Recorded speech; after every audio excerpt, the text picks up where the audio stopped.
Bonjour à tous, je suis Damien, vous êtes sur l'œil carnivore, le passeur d'imaginaire. Et aujourd'hui, j'ai la chance d'interviewer Bruno Moural, qui est un réalisateur haïtien, qui a fait un film magnifique dont j'ai déjà parlé sur l'œil carnivore. Ce film, c'est Kidnapping Inc. Alors, ce film, c'est d'abord toute une histoire autour du film. C'est comme ça que j'ai découvert Kidnapping Inc.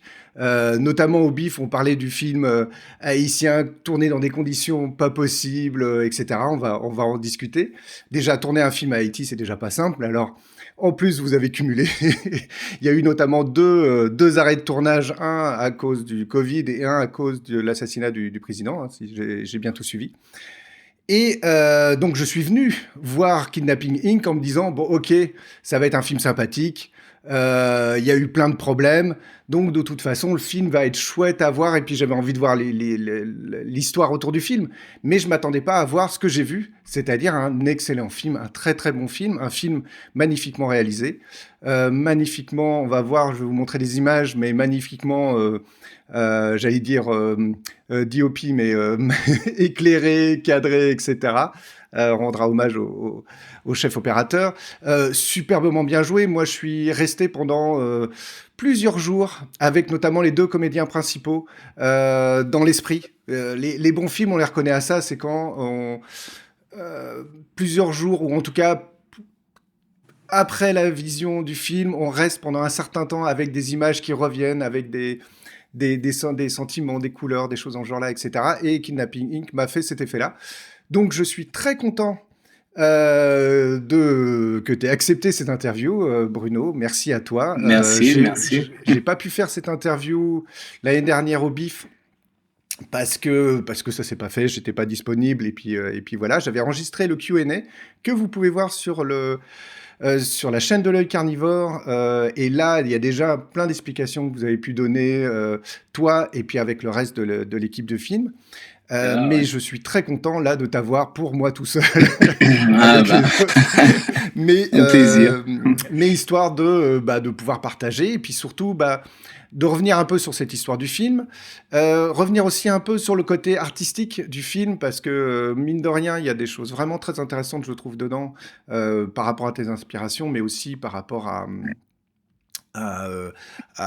la manière dont tu as filmé, pourquoi tu as filmé de telle façon, comment tu en es arrivé à raconter ce style d'histoire, etc. Donc moi, c'est ce qui m'intéresse.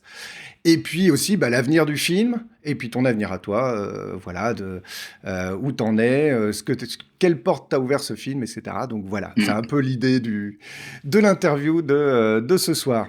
Donc, on va commencer. Moi, je propose par montrer un peu à quoi ressemble Kidnapping Inc. Par un petit Ouais, trailer, hein, c'est histoire ouais. de mettre en jambe.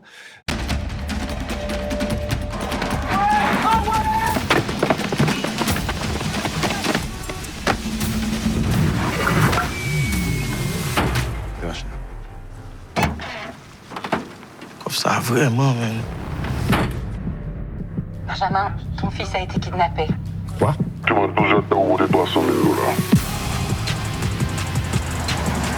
Chef, tu bases sous contrôle.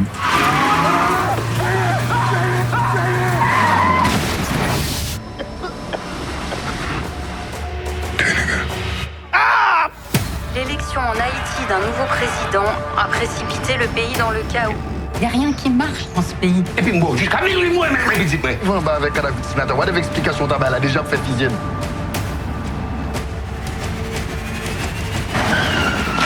Vous avez une machine là? Ouais. Je suis idiot. Bien, santé.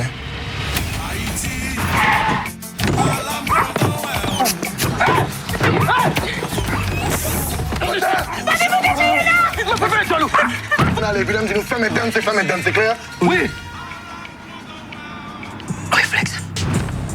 Pour l'argent, j'ai quelqu'un qui va accompagner ton gars. Eddie est déjà sur le coup, en fait. Eddie.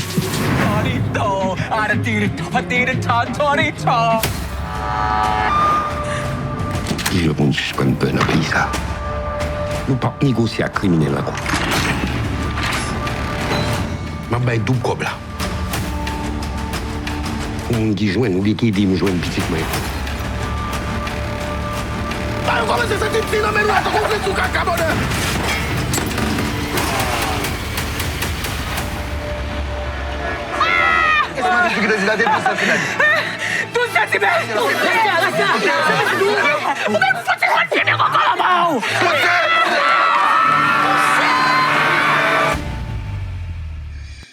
Merci à toi, Bruno, d'avoir accepté cette interview.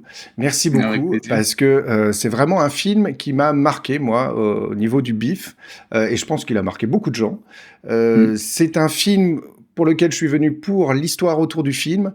Au final, j'ai découvert un film fantastique, un film drôle, touchant, d'action, magnifiquement filmé, ça je l'ai déjà dit, etc. Moi, c'était mon coup de cœur du bif. Franchement, quand on a fait... alors, avec Concrete Utopia aussi, c'est un film... coréen, je sais pas si tu l'as vu, mais qui est un film complètement fou aussi. Mais voilà, mais c'est dans deux styles bien différents. Et Baudouin dit que c'est son coup de cœur aussi, donc voilà. En tout cas, voilà, il nous a marqué au milieu de... Baudouin. Voilà. Merci. Bah, merci à toi d'avoir fait ce film. Alors, avant de parler du film en lui-même et comment t'en es arrivé à le faire, c'est un peu quoi ton parcours? J'ai vu que tu as étudié à Paris, tu as étudié à New York aussi. Oui, en fait, déjà, je suis né à Port-au-Prince. J'ai grandi dans une petite ville qui s'appelle le Cap-Haïtien, qui est la deuxième ville dans le nord d'Haïti. Et en fait, il n'y a pas d'école, enfin, il n'y avait pas, il y en a eu pendant un petit moment, je sais plus, c'était dans les années 2000, il y a eu un moment une école de cinéma en Haïti, et qui maintenant a fermé. Mais à l'époque de mon enfance, là, il n'y avait pas d'école de cinéma. Et jusqu'à que je fasse des études classiques, jusqu'au bac, il n'y avait pas d'école de cinéma. Donc, j'ai toujours eu une attirance, en fait, pour les films, mais je les voyais, en fait, comme quelqu'un qui n'y connaît rien au cinéma et qui voyait que des acteurs, en fait. Donc, je regardais les acteurs, je connaissais le nom des acteurs, je connaissais aucun nom de réalisateur, je savais même pas qu'il y avait quelqu'un derrière qui faisait un film, en fait. Et c'est mon frère qui m'a introduit déjà à l'idée qu'il y ait un réalisateur. Et j'ai fait... je faisais des petits films de famille, en fait. Ma mère avait acheté une caméra et mon père adorait la voile. Et donc, on voyageait dans les îles avec un voilier et je filmais, en fait, ces trucs-là. Enfin, là où que ce soit des anniversaires ou n'importe quoi, les petits voyages. Et c'est mon frère qui a vu un truc que j'avais monté. Il m'a dit, tu devrais peut-être réfléchir à faire ça. Et c'est là, en fait, que j'ai dit à mes parents, après le bac, que j'aurais été intéressé à peut-être apprendre le cinéma.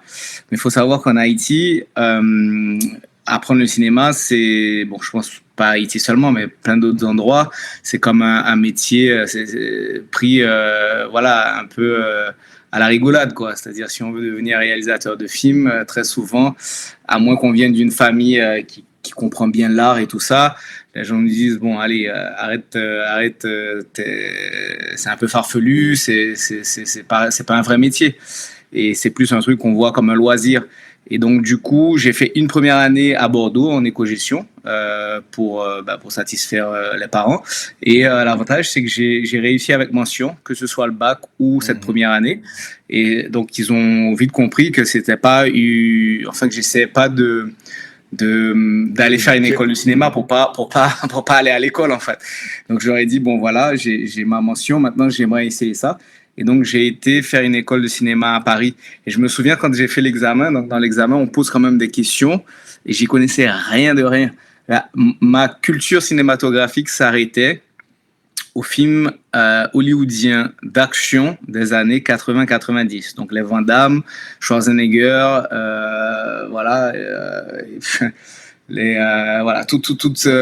Steven Seagal, Chuck Norris, et voilà. Les films qui arrivaient jusqu'à toi, en fait, c'était ça aussi. Ouais, les films qui arrivaient jusqu'à moi, exactement. Après ça, il y avait peut-être d'autres films, mais moi, c'est ce que j'avais. Et en fait, j'avais un monsieur qui était un ami de ma mère, qui avait une sorte de bibliothèque avec plein de cassettes VHS. Et en fait, j'allais Et je me souviens, c'était assez impressionnant. Hein. Il avait toutes ces cassettes VHS.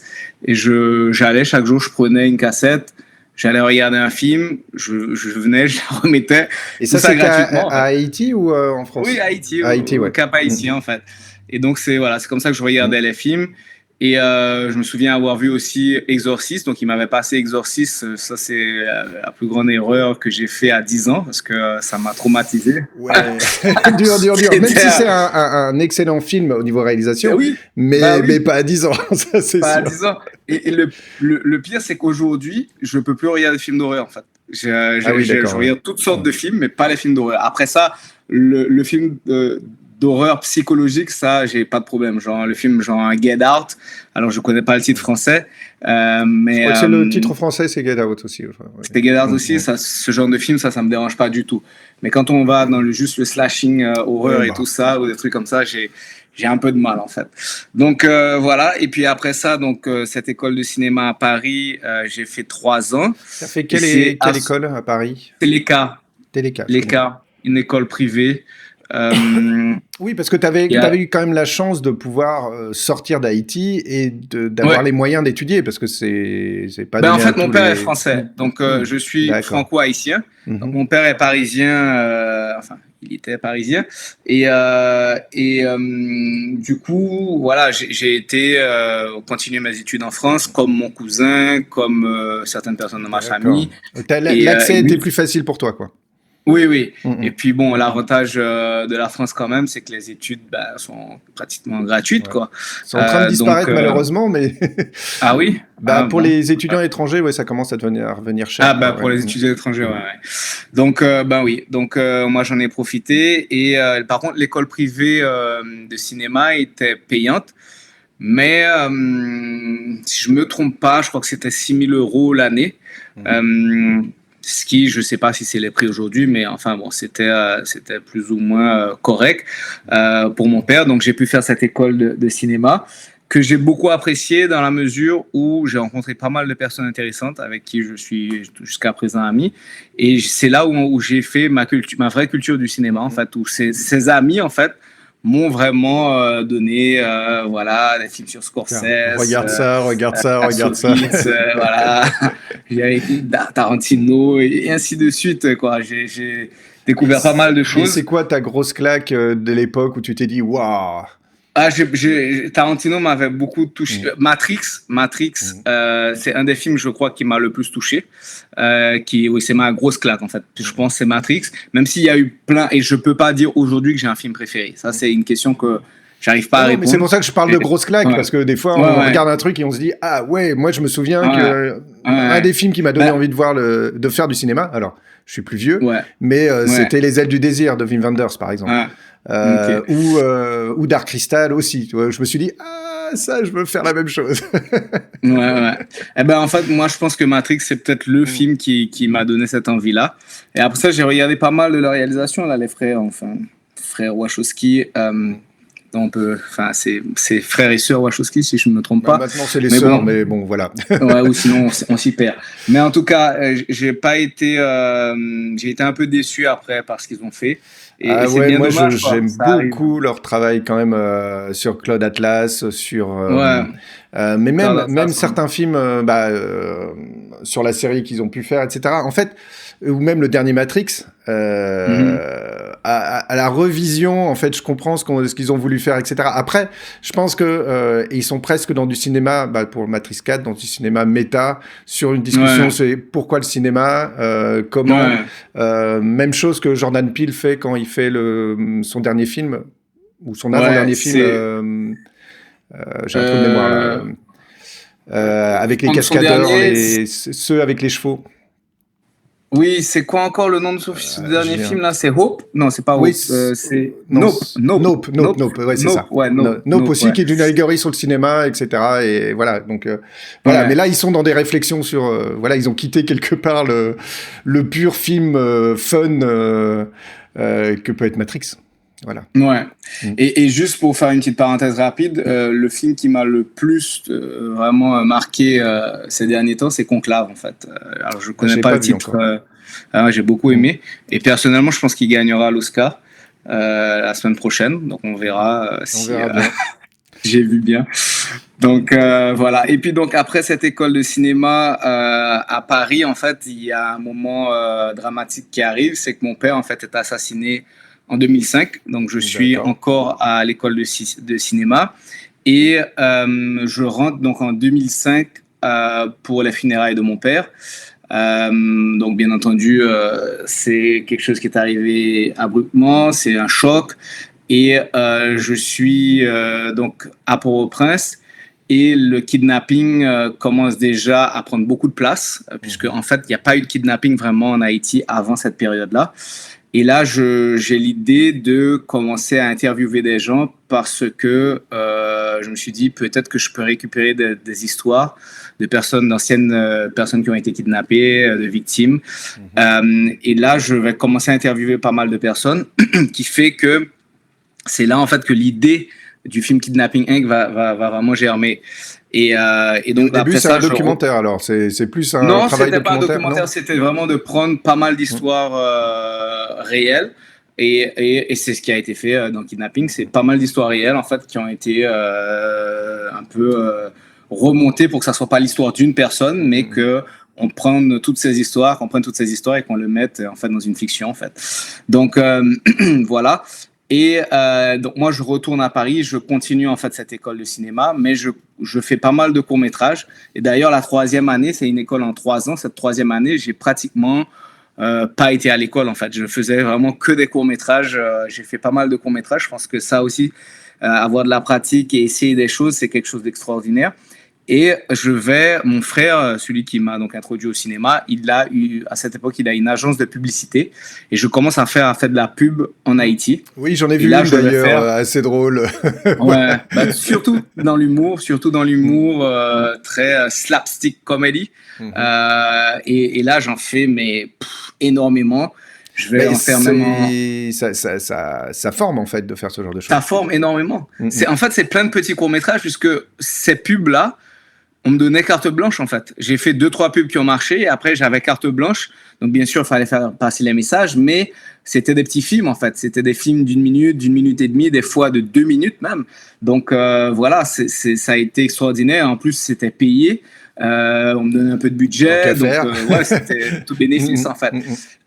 Et donc j'en ai fait énormément comme ça jusqu'à ce que je me perde pratiquement dans la pub. J'ai été en tournée en Égypte, j'ai été tourné en Côte d'Ivoire, dans la Caraïbe. Et à un moment, je me suis dit, il faut que j'arrête, il faut que je recommence à écrire, il faut que je me concentre sur des films, puisque ça a été toujours mon objectif. Et c'est en 2013, en fait, que je retourne... Alors, 2009, tu as mentionné New York. En 2009, j'ai toujours été intéressé par...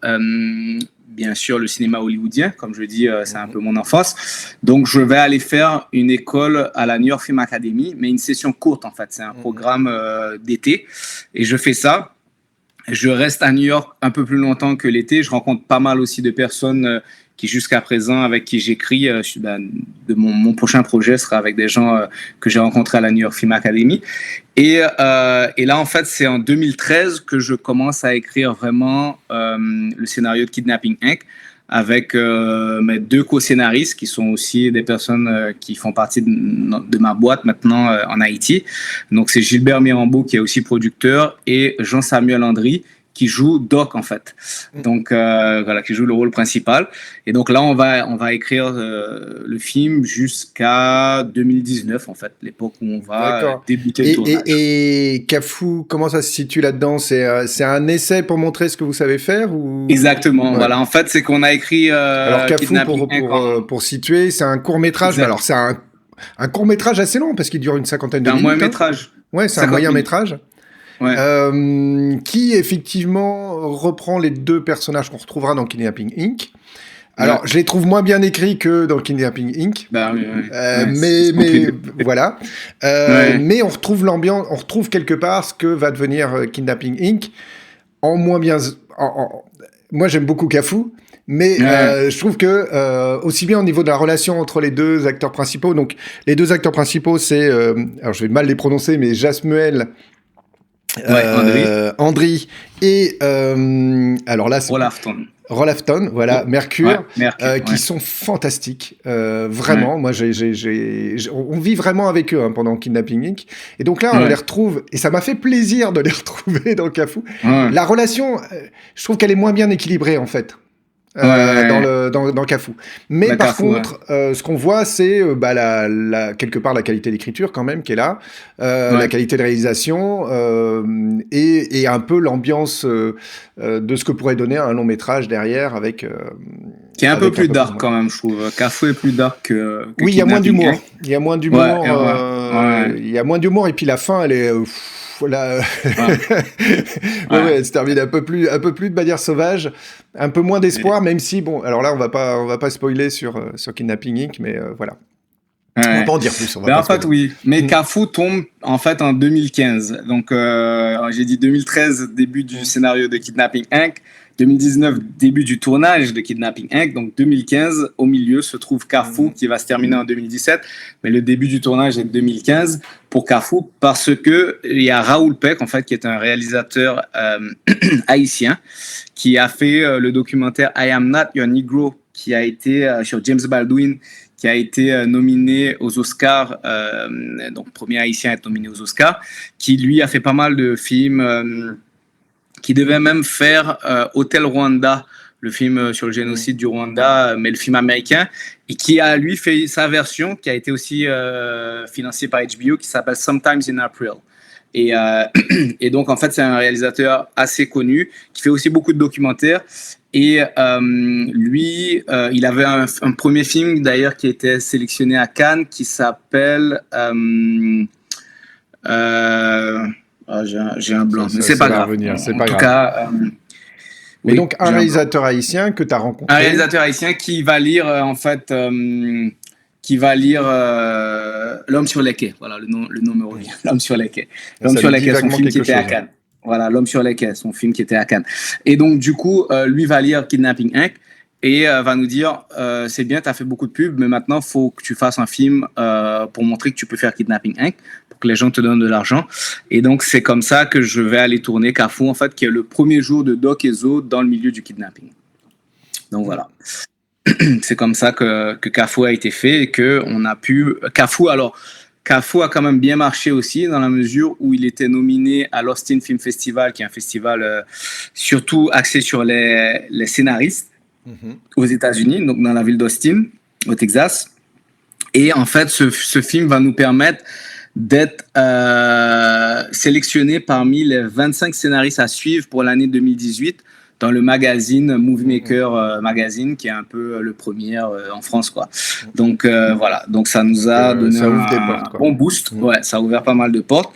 Et voilà, et c'est comme ça qu'on a trouvé une partie du financement de Kidnapping Inc. Alors, si vous voulez voir Cafou, parce que Kidnapping Inc. pour l'instant c'est un peu compliqué, mais Cafou par contre on peut le voir sur Amazon Prime. Il y a en tout cas en Belgique, on peut le voir, ça je suis sûr. Je crois en France aussi. Oui, je sais qu'il y a des auditeurs qui le cherchaient au Canada. Alors je sais pas si au Canada on peut. Oui, au Canada, oui. Je crois qu'au Canada ça devrait être bon. Enfin, mais c'est toujours difficile ce genre de truc-là parce qu'en fait, le distributeur de Cafou, il est aux États-Unis, alors que pour Kidnapping Inc., c'est quand même mieux dans la mesure où on a des distributeurs sur pas mal de territoires. Donc le Canada a son distributeur. D'ailleurs, Kidnapping Inc. est en salle de cinéma jusqu'à maintenant depuis 3 semaines au Canada, à Montréal. Ah oui. Ouais, et il continue. Là, il vient de faire sa 3e semaine. Enfin, il est en train d'entamer sa 3e semaine. Espérons qu'il y en a même une 4e, puisque au début, il était là pour une semaine. Mais, donc, mais le bouche à oreille doit fonctionner bien. Si les gens arrivent à accrocher et à en parler, bah après, derrière. Parce que là, on va aller parler de Kidnapping Inc. Un peu, beaucoup même. On est là pour ça. T'as parlé de l'influence de Tarantino, on la sent complètement, ça c'est clair, mais pas seulement, on sent aussi, alors je crois que c'est pendant le Q&A où tu disais l'humour haïtien qui est toujours là, et ça fait partie quelque part du film, vraiment, puisque c'est un film qui est très drôle, et en même temps à chaque fois tu nous recueilles à la fin de la scène en disant: «Ah mais attention, ça c'est la réalité. On a bien Ouais, rigolé, mais en fait il y a une vraie réalité derrière et quelque chose qui est pas qui réalité est» tragique, ouais. oui voilà, Qui est- réalité tragique. Ouais. Donc Kidnapping Inc., comment c'est? Donc tu finis par trouver, notamment un producteur français, je crois, c'est ça? Oui, Samuel Af Chauvin, qui était là d'ailleurs en Belgique. Mmh. C'est ça. Alors, comment ça s'est vraiment débloqué ce projet?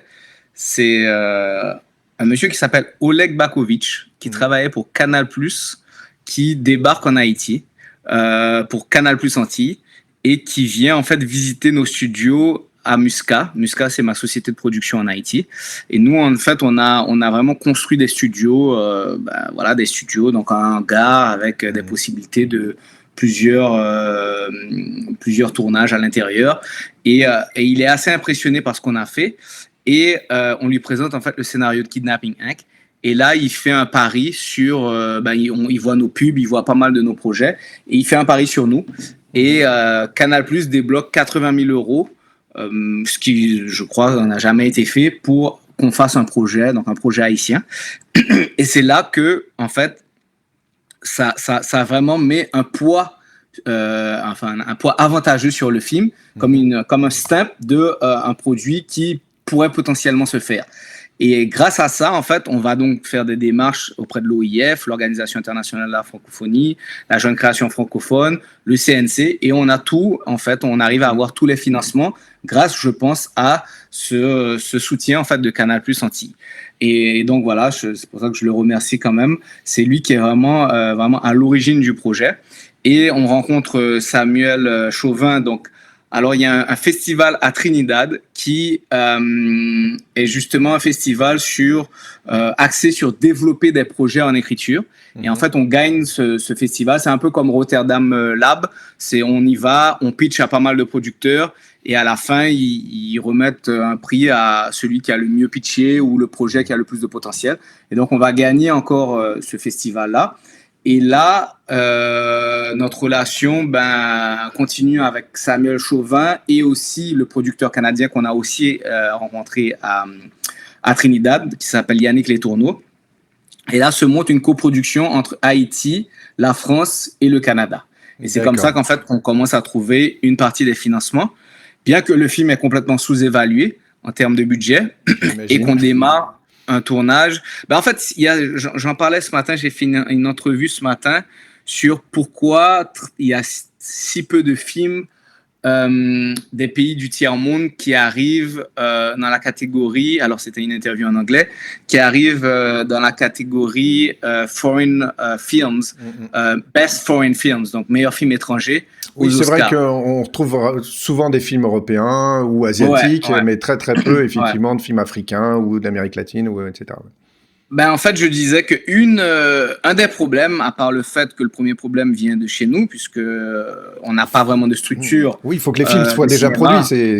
Voilà, on n'a pas de structure de cinéma, on n'a pas d'école de cinéma, on n'a pas de fonds pour le cinéma, on n'a pas une culture vraiment que les gens investissent dans nos projets, puisque comme je disais, c'est plus pris comme un loisir. Donc voilà, et puis que les gens ont cette mentalité vraiment d'acheter le film et non pas de juste essayer de le bootleguer, de le mettre sur YouTube et de le consommer, parce qu'ils le consomment, mais ils n'ont pas cette mentalité d'acheter en fait. J'ai le nombre de personnes là j'ai eu des gens qui m'écrivent, qui me disent oui, on va faire une projection pour Kidnapping pour une certaine de personnes, voilà, comme on peut avoir le film, est-ce que je peux le prendre et juste le montrer. Enfin, voilà, donc les gens n'ont pas cette mentalité en fait d'acheter le film et voilà, on se retrouve quand même pas mal avec ce genre de situation-là. Maintenant, il y a aussi le fait que très souvent, les aides publiques, et je remercie quand même la France parce qu'elle a des aides disponibles pour des pays du tiers-monde, ce qui est par exemple le CNC Cinéma du Monde, l'OIF, l'Organisation internationale de la francophonie, toutes ces institutions en fait qui aident des projets qui viennent de ces pays-là. Mais très souvent, les aides sont presque dérisoires, j'exagère, mais c'est très peu. Divisé par 10 par rapport à... Plus que divisé par 10 des fois. C'est-à-dire que si un projet en France coûte 3 millions, somme, le total de toutes les sommes qu'on pourra recevoir sera $300,000 en fait. Et avec pour un ça, projet. difficile de faire un film qui peut rivaliser avec, Voilà. parce qu'il y a un minimum quand même d'éclairage, de moyens pyrotechniques, de gens pour faire les choses, et puis de montage, d'effets spéciaux, de tout quoi. Et on est très limité dans le genre d'histoire qu'on veut raconter. Hein. C'est-à-dire que là, on est vraiment limité à quelques acteurs, 3-4 décors et pas trop de choses. Donc c'est bien, on peut faire de films extraordinaires comme ça, mais à un moment, les choses s'épuisent, quoi. On peut pas à chaque fois faire ça. Il faut à un moment oser, et c'est ce qui a été le cas de Kidnapping. Donc on a osé, on a voulu vraiment faire un challenge, quoi, faire quelque chose, un film d'action pour Haïti. Et du coup, on s'est retrouvé à cette même mentalité que le film n'aura pas besoin de beaucoup d'argent parce que c'est un film qui se fait en Haïti. Le problème, c'est qu'en Haïti, il n'y a pas d'équipement pour faire des films. Il n'y a pas de personnes vraiment, on va dire, enfin, il y en a un peu, mais les chefs de poste vont venir de l'étranger. La post-production va se faire à l'étranger. La location de certaines choses coûte le même prix qu'aux États-Unis ou et ou en comme France. tu disais dans le Q&A, c'est comme il n'y a pas d'infrastructure, on est obligé de faire venir les choses de l'extérieur, donc ça coûte encore plus cher que si... Ça coûte plus cher. Ça coûte plus cher. Donc les gens ont cette mentalité que comme c'est un pays où l'économie et tout ça et que voilà, on peut vivre avec très peu d'argent, c'est pas vrai. C'est dès qu'on fait des choses à un niveau où qu'on veut vivre à un niveau international ou à un niveau des pays du Nord, eh ben tout coûte extrêmement très cher. Le marché, aller à un supermarché en France, en Haïti, c'est le même prix qu'aller à un supermarché en France. Hein. Voire des fois plus cher pour certaines denrées. Des fois même plus cher, oui. Faut tout faire rentrer en Haïti. Donc, nous, on exporte très peu, on importe tout. Hein. Donc c'est compliqué. Et donc, du coup, ça fait que le coût du film grimpe très rapidement et qu'à la fin, on se retrouve un film de $2 millions qui... pour les États-Unis, vis-à-vis du résultat. On va regarder un petit peu quelques photos qu'on a prises tout à l'heure pour donner un peu l'ambiance du film et puis pour se rendre compte un peu de la qualité du film. Là, typiquement, c'est une très très belle image. Pour faire ça, il faut un bon objectif parce que sinon t'as pas le beau flou de la bonne profondeur de champ, des choses dans ce genre-là. Si t'as pas un bon objectif, c'est impossible d'avoir ce genre d'image correcte, de belle image. Pareil là, on voit de l'éclairage, etc. Il faut, ça se fait pas, c'est pas naturel pour avoir cette image-là, c'est pas possible. D'ailleurs, ça s'est fait. Il y a pas de soleil là dans cette scène là. Il y a pas de soleil. On avait un ciel gris. Et donc, on a tourné une partie où il y avait le soleil. Et puis là, on est dans la montagne. Donc, ça change rapidement.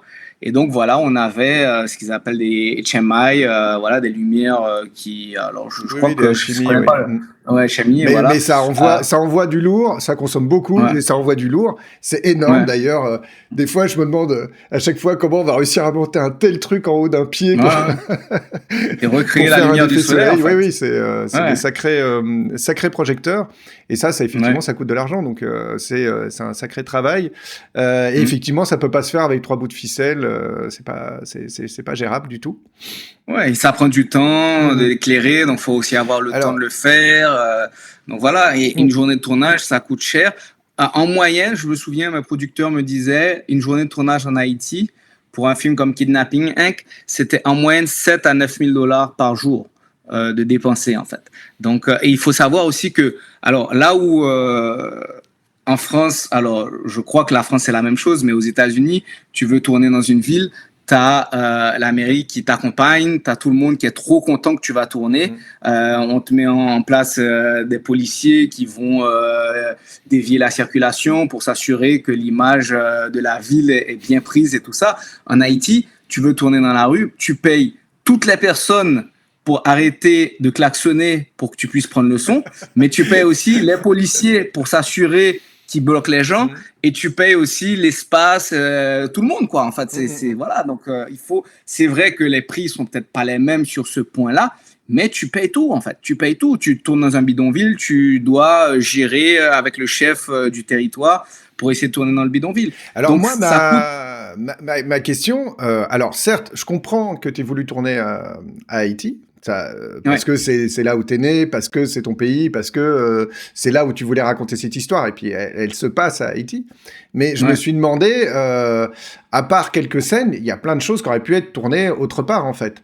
Oui. Donc il y avait un côté militant quand même de tourner ça là-bas et de se dire je vais faire un film à Haïti. C'est sûr, c'est exactement ça. C'est que non seulement il y a un côté militant, et l'autre jour, il y a une projection qui s'est faite en Guadeloupe pour The Black History Month, donc le mois de l'histoire des Noirs. Et il y avait donc le représentant de la culture qui est monté, il a pris son micro, on était tous dans la salle de cinéma, et il disait, après avoir vu le film, si les gens ne comprennent pas que c'est ça le militantisme, eh ben, les gens n'ont rien compris en fait. Et en fait, c'est ça, c'est que le film pour nous, on voulait qu'il soit en créole, on voulait qu'il soit tourné avec des acteurs haïtiens qui vivent en Haïti, on voulait le tourner en Haïti. C'est comme un statement en fait, on voulait montrer que c'est possible de faire un film en Haïti et de faire un film à ce niveau-là. Donc d'ailleurs, le créole nous a créé pas mal de difficultés, mais on le savait déjà, et on l'a eu aussi déjà sur Cafou. Donc on voulait quand même faire voyager notre culture, faire le choix de tourner les scènes en créole. Et aussi, personnellement, je pense que ça rend les acteurs beaucoup plus confortables. Très souvent, on l'a vu, des acteurs français qui vont tourner aux États-Unis, ils sont extraordinaires quand ils tournent dans leur langue, et quand ils tournent en anglais, ils sont bloqués. Oui. C'est même très rigolo. Il y a pire que ça, c'est quand les acteurs français jouent dans des films américains et qui parlent français, tout d'un coup, ils jouent mal. Oui, c'est ça. Tout d'un coup, il y a un truc bizarre qui se passe. Il y a un truc qui marche pas. La langue, ça bloque les gens, en fait. Et moi, par exemple, même si je vis à Miami et que j'ai toujours parlé l'anglais, je suis pas aussi confortable en anglais qu'en français. Et de loin, pas aussi confortable en anglais qu'en créole. C'est-à-dire que quand on a sa langue maternelle, c'est autre chose, quoi. Maintenant, c'est vrai qu'il y a des gens qui ont cette capacité à passer d'une langue à une autre, mais c'est rare.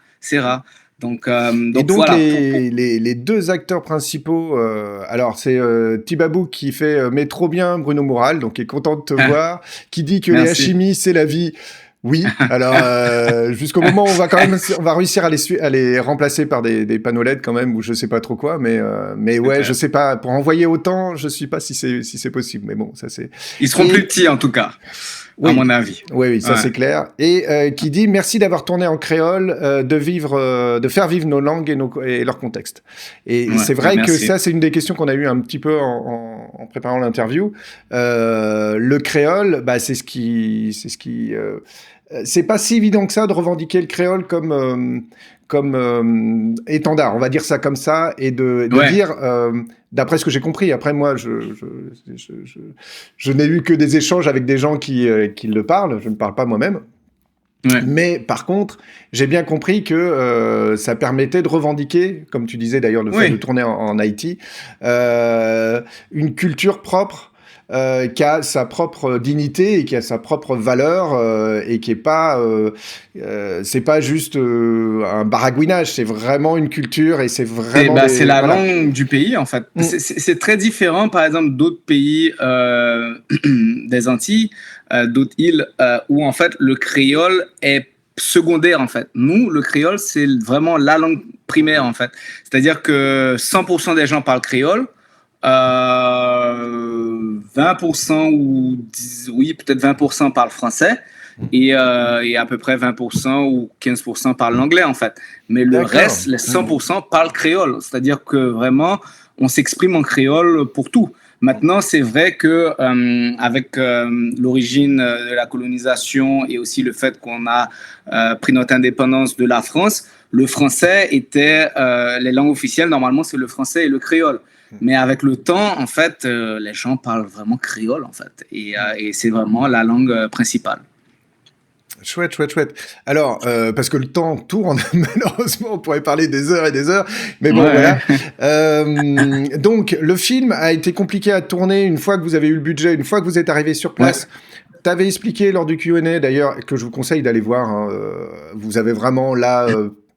toute une explication du tournage, mais notamment que il fallait faire venir les gens par la République dominicaine, mais le matos aussi, énormément de choses en fait transitaient par là.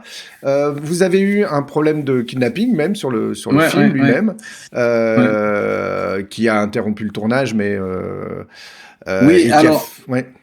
Oui, en fait, ce qui s'est passé, c'est que, alors, je disais, le tournage a commencé en 2019, pas mal de problèmes, surtout de préparation. Un tournage extrêmement mal préparé, à cause justement de pas mal de manifestations, pas mal de violences, des fois impossible de sortir et tout ça. Donc, le tournage, j'avais par exemple l'équipe française qui était là et on pouvait des fois pas aller sur des lieux, pas aller sur certains décors. Enfin, tout était réduit. J'ai eu des acteurs, actrices qui sont rentrés.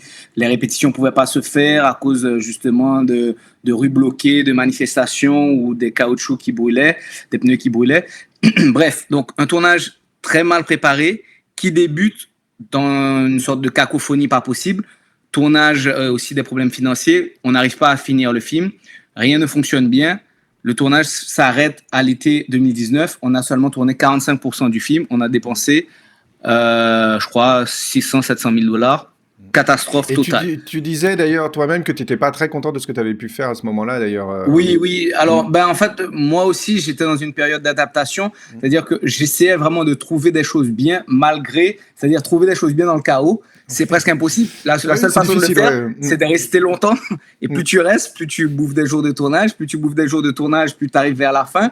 Tes équipements doivent repartir, l'argent passe et puis t'as tourné des choses, mais peut-être ils sont bien ce que t'as tourné, mais t'as pas tourné grand chose. Donc enfin, t'as pas le film, t'as pas encore le film en boîte. T'as pas de film, ouais.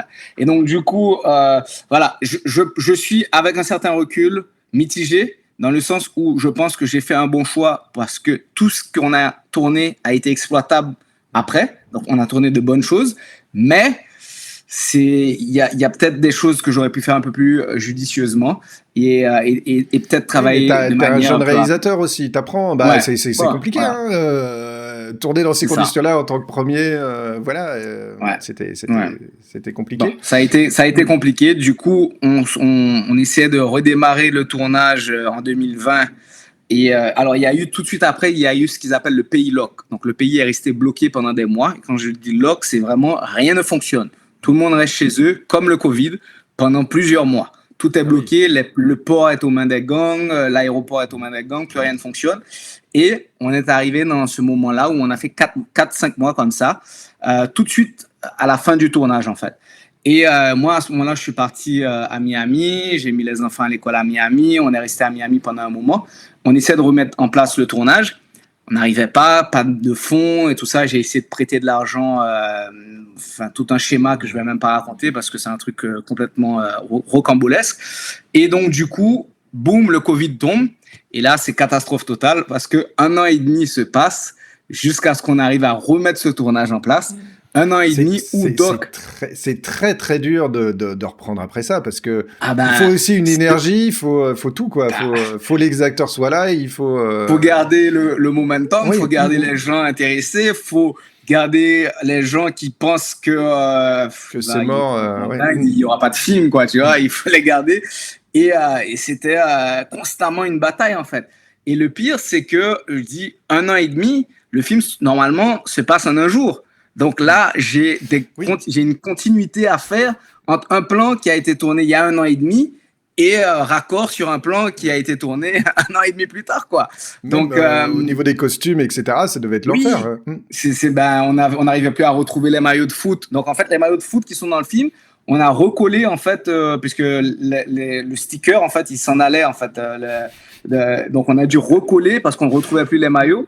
On a recollé tous les morceaux et tout ça. Et Doc, lui, il avait maigri complètement. Et Zo, lui, il avait grossi. Donc, j'ai dû prendre quelqu'un.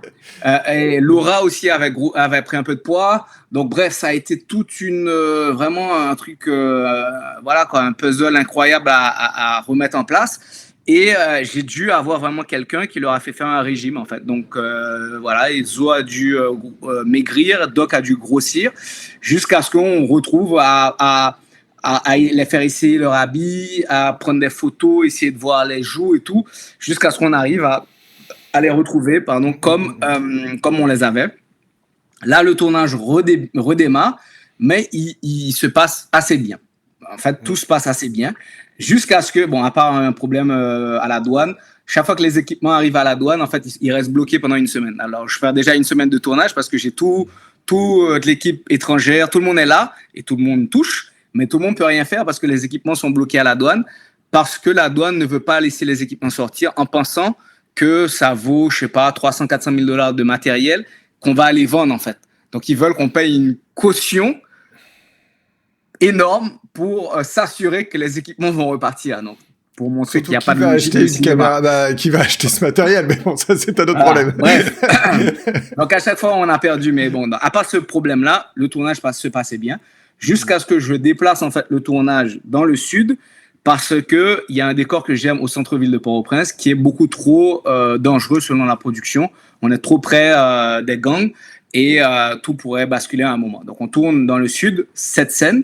Tout se passe bien aussi. Une bonne semaine de tournage. On repart sur la capitale et on avait en fait notre actrice belge qui est toujours avec nous puisque son tournage devait commencer la première semaine et la première semaine, on l'a perdu à cause des équipements qui sont restés bloqués à la douane. Donc, on s'est dit, on ne peut pas redémarrer tout. Le calendrier, on doit le garder parce qu'on a quand même des autorisations de tournage. Donc, il faut enchaîner la deuxième semaine. La première semaine, on la récupérera après. Donc, elle se dit, bon, moi, j'avais une semaine de tournage. Ensuite, je repartais et ensuite, je revenais pour le reste où je ne sais plus ce qui s'est passé. Mais elle s'est dit, c'est compliqué. On est encore dans une période de Covid. Partir, on ne sait pas qu'est-ce qui peut se passer à n'importe quel moment. On peut rebloquer. Il valait mieux rester au moins. Voilà. Donc, elle est restée. Donc, elle reste pendant pratiquement un mois. On tourne et tout, mais elle tourne rien, elle. Et là, on repart sur Port-au-Prince parce que le lendemain, on doit enchaîner sa scène. Et là, le soir, on retourne sur Port-au-Prince. On est 19 voitures et on a une voiture de police à l'avant, une voiture de police à l'arrière. Et on a une voiture, une pick-up, donc une voiture blanche avec une plaque service de l'État qui nous double une première fois, une deuxième fois. Et cette voiture rentre pile poil au milieu du cortège. À 2 voitures devant moi, 4 hommes lourdement armés sortent, ils prennent 3 personnes, les mettent à genoux, les mettent dans la pick-up. Les deux personnes de cette pick-up-là avec les armes montent dans un camion que ces 3 personnes conduisaient et ils prennent le camion avec un groupe électro et mes 3 gars. Le truc se passe devant moi. J'avoue que pendant un moment, j'ai pas compris ce qui se passait, en fait. Je me disais, mais qu'est-ce qui se passe là? Comment c'est possible? Avec en plus, voilà, on est nombreux, il y a les flics, il y a tout, etc. Et je me demande, en fait, même à un moment, je me dis, attends, mais c'est peut-être pas mes gars, peut-être que je comprends pas. En fait, le truc se passe en 15 secondes. Donc, voilà. Et on comprend qu'on a kidnappé nos gars. On arrive à la production. Là, il y a des cris, il y a des hurlements, il y a des gens qui sont parce que ça aurait pu être n'importe qui au milieu, quoi, en fait. Ouais. Et le pire, c'est que si les policiers avaient vu ça et qu'il y aurait eu un échange de tirs, là, je pense que ça aurait été la plus grosse catastrophe. C'est l'équipe de tournage qui a été complètement le nombre de... Enfin, ça aurait pu être un truc tragique. Heureusement, rien de tout ça n'arrive. Et là, on arrive à la production. On reçoit un appel d'un chef de gang qui s'appelle Tila Pluie, donc Petite Pluie, qui nous dit, voilà, il revendique le kidnapping, 3 millions de dollars pour les 3 gars. Donc 1 million pour chacun. Wow, plus cher et là, en fait, plus que le budget du film. Ouais. Et là, en fait, on négocie. Donc là, j'ai toute mon équipe qui s'ébranle, ceux qui veulent rentrer chez eux dès le lendemain, les Dominicains. Alors, dans les 3 kidnappés, c'est 2 Dominicains et un Haïtien. Et en fait, l'équipe dominicaine qui est encore là, elle dit, elle veut rentrer chez elle. Les Français qui veulent rentrer chez eux. Pour eux, plus personne ne croit en un film. Là tout le monde se dit... Oui, là, c'est bon. La blague a assez duré. Stop, voilà, on arrête. C'est la fin, c'est bon, et tout ça. Et donc, du coup, moi, je ne sais pas pourquoi, j'étais positif. Je me disais, on va les récupérer. Donnez-moi juste un moment. Mais ceux qui voulaient pas rester, malheureusement, on n'a pas pu les retenir. Les Dominicains repartent en République dominicaine et là, ils en parlent à la presse. Le truc fait un tollé, puisque la République dominicaine, elle a quand même une certaine industrie du cinéma. Le truc monte jusqu'au président. Et là, le président Abinader fait pression sur le gouvernement haïtien pour leur dire on a 2 citoyens dominicains qui ont été kidnappés. C'est où vous trouvez une solution, où on débarque et on vient chercher nos citoyens. Et il y a déjà une grosse tension entre la République dominicaine et Haïti qui dure depuis très longtemps. Oui, ça doit être compliqué. Ah oui, la c'est frontière doit être compliqué. Et en même très temps, compliqué. Alors, il y a Yvelt, un photographe dont j'ai discuté avec, dont je t'ai parlé, Yvelt, qui est à la Galerie Non Peut-être, une galerie avec qui l'œil carnivore fait un certain nombre de podcasts et autres, bon, peu importe, et qui montrait justement des photos de la frontière avec justement une frontière qui est finalement assez, on peut passer sans trop de problèmes, hein. C'est pas non plus super compliqué de passer, et que ça soit en corrompu. bateau, que ça soit comment ça s'appelle, à pied ou par la route, ou par la route, etc. à pied. Ouais. Une frontière très corrompue en fait, où voilà, les échanges se font sans problème. D'ailleurs, il y a Snippy en commentaire qui dit Haïti représente. Alors après, il dit quelque chose qui est en créole et je suis pas sûr de comprendre. Donc voilà. Mais merci à toi, Snippy, d'être là pour cette interview. Ouais, je peux pas avoir le commentaire malheureusement, donc je peux pas. Oui. Il dit bon bag. Non, mais je vais le prononcer. Ah, bon bagaille. Ouais, bon bagaille. Donc, bonne chose. Réal voilà. Bon bagaille Réal donc c'est bravo ou bonne chose au réalisateur. Donc, il me dit bon bagaille en fait. Donc, voilà. Ok, cool. Parce que toute l'équipe française, après le tournage, savait dire bon bagaille, ça cap fête et tout ça. Donc, bref, en tout cas, voilà. Donc, du coup, le gouvernement haïtien, sous pression, nous appelle et nous dit arrêtez de négocier, on va prendre l'affaire en main. Et donc, c'est eux, en fait, qui vont négocier le kidnapping. Et je ne sais pas combien ils ont payé pour la rançon. Et un jour, on a la police, en fait, qui nous a appelés pour nous dire, il était, je sais pas, 10h du soir, 11h du soir, de débarquer au commissariat de police près de l'aéroport pour venir chercher, en fait, nos gars. Et ça s'est passé en combien de temps ? Ça a duré 10 jours environ. Ah, 10 jours quand même. Donc 10 jours où tu sais pas si le film va continuer, tu sais, les gens partent. Pour toi, le film, t'es dans quel état d'esprit ? T'as dit aux autres, laissez-moi, faites-moi confiance, voilà, mais dans quel état d'esprit, toi, à ce moment-là ? J'étais, en fait, voilà, je pouvais pas dormir le soir, quoi, parce que je savais pas vraiment où j'allais, en fait. J'étais, voilà, fallait me montrer une façade qu'on allait trouver une solution. Mais même si au fond de moi, je savais qu'ils allaient être libérés, mais je savais pas quand et je savais pas combien de temps on allait perdre sur les jours de tournage et comment on aurait pu récupérer ces jours-là parce que l'argent continuait à se dépenser. Les équipements avaient une date limite, c'est-à-dire à un moment, les équipements doivent repartir. Il y a un autre tournage qui se fait quelque part d'autre et les équipements doivent partir, quoi. Et puis les techniciens aussi, ils ont d'autres tournages, ils ont d'autres choses à faire. Donc tout le monde avait sa date de départ de prévu. Et chaque jour qui passait, ça éliminait ma possibilité de finir le film. Et donc, et puis après ça, voilà, c'est tout l'argent qui est déjà dépensé, sans compter que heureusement qu'en quelque sorte, il y a eu cette histoire du gouvernement dominicain parce que nous, on s'est dit, même si on négociait je sais pas, quelques centaines de milliers de dollars, il y avait plus de film aussi. Et c'est-à-dire, c'est le reste du budget du film qu'on aurait passé dans la rançon, quoi. Bon, bref, en tout cas, tout ça s'est passé jusqu'à ce que moi, chaque jour, on était devenu vraiment un pôle voilà, une boîte avec pratiquement des psychologues, quoi. C'est-à-dire que chaque jour, l'équipe française venait et on discutait, en fait. On parlait et on essayait de les garder, leur donner un peu d'espoir et tout ça.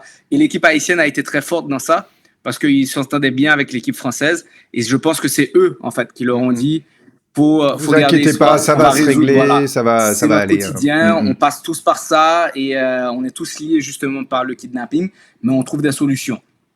Et ce qui s'est passé, c'est que quand les gars ont été libérés, j'ai voulu enchaîner le tournage tout de suite.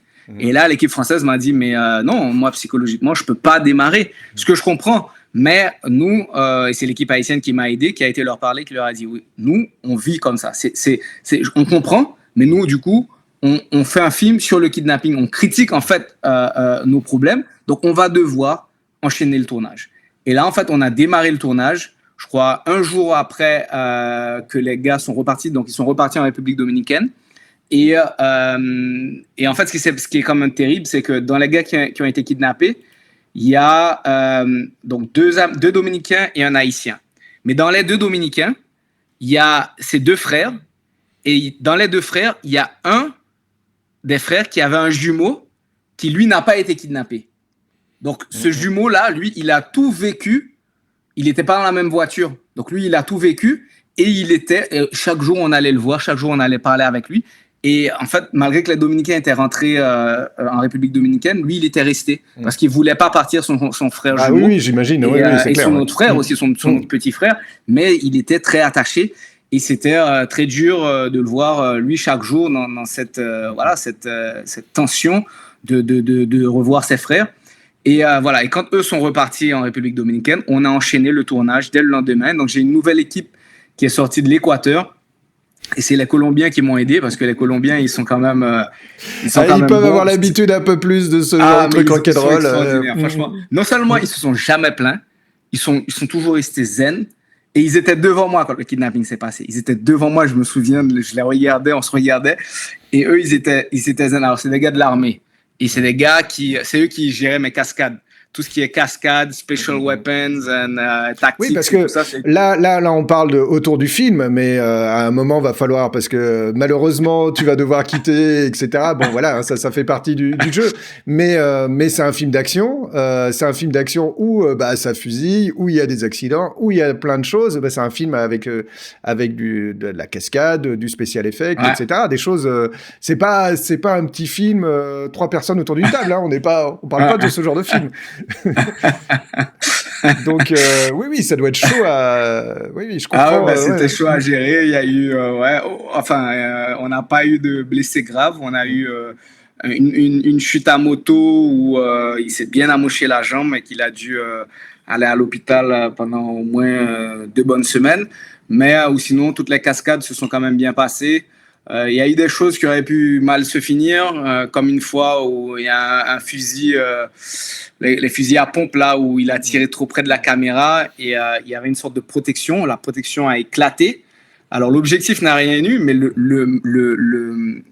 caméraman, là, le cadreur, il a senti le truc vraiment près de son visage, quoi. Mais bon, heureusement. Pas eu de problème même pour les animaux, même s'il y a des scènes un peu... tout le monde est bien. Et les personnes qui ont été assassinées, quand je mets à la fin du film que le film a été dédié pour eux, ce sont des gens qui ont été assassinés après le tournage. Donc pendant le tournage, il y a eu le kidnapping, il y a eu d'autres soucis, mais pas d'histoire tragique pendant le tournage. Donc c'est l'équipe française finalement nous a rejoint après un jour de tournage que j'ai passé avec l'équipe haïtienne. Ils ont vu que tout le monde s'est mis au boulot. Le truc reprend et voilà. Ouais. Et là, en fait, on n'a pas eu assez de temps pour terminer le film. Donc, on a dû replacer une dernière session de tournage à l'été 2021. Et là, 2 semaines avant que le tournage débute, donc les billets d'avion étaient achetés et tout. Je me souviens, je sortais, il était 5h du matin. J'allais descendre pour prendre un avion pour aller dans une autre ville en Haïti. Et au moment où je sors, j'ai ma belle-mère qui m'appelle, qui me dit « Ne sors pas, on vient d'assassiner le président, tout est bloqué ». Et là, bien entendu, je me dis « Oh putain ».